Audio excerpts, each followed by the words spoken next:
কাঁদছো কেন? ভয় পাচ্ছি, কেন? বিদ্যুৎ চমকাচ্ছে। আরে পাগলি, এতে কাদার কি আছে? জানি না, ভয় পাইছে। কান্নাটা থামাও, না হলে কিন্তু আমি ফোনটা রেখে দেব। এরপর কান্নার শব্দ যেন আরো বেশি শোনা যাচ্ছিল। ছেলেটি রাগ করে ফোনটা কেটে দিল।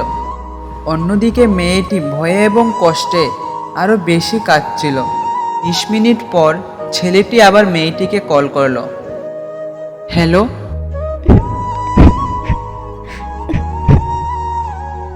তুমি এখনো কাঁদছো? এখনো কান্না থামাও নাই? ফোন কেটে আবার ফোন দিলা কেন? কাঁদবো, আরো বেশি করে কাঁদবো। আমি কাঁদলে তাতে তোমার কি? আমার লক্ষ্মী সোনা কাঁদে না। কান্না থামাও, এখনো ভয় পাচ্ছ? পাগলি মেয়ে, ভয় পেও না। আমি তোমার বাসার সামনেই দাঁড়িয়ে আছি, তুমি ঘুমাও। কি? রাত 2টার দিকে বৃষ্টিতে ভিজে তুমি এখানে কেন? কি করব বলো, তুমি যে ভয় পাচ্ছ তাই। পাগলটা আমার। হ্যালো, হ্যালো, এ পাগলি। পাগলিটা মনে হয় ঘুমিয়ে পড়েছে। এরপর কিছুক্ষণ কথা বলে সুখের স্মৃতি নিয়ে ঘুমিয়ে পড়ল।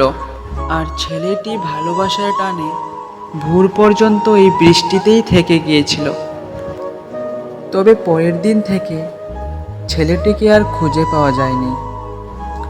আর বজ্রপাতে মেয়েটিও স্বাভাবিক নেই।